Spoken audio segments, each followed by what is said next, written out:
hapa ndipo alipoanzia mawimbi ya uhuru wetu.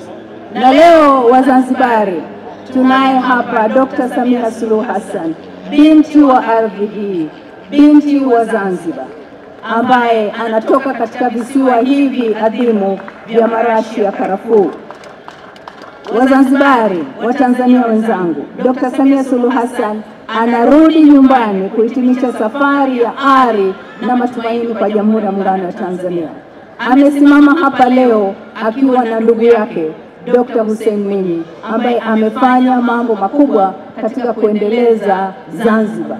Wote kwa pamoja wameshirikiana wakiwa ni wana wa Jamhuri moja ya Muungano wa Tanzania.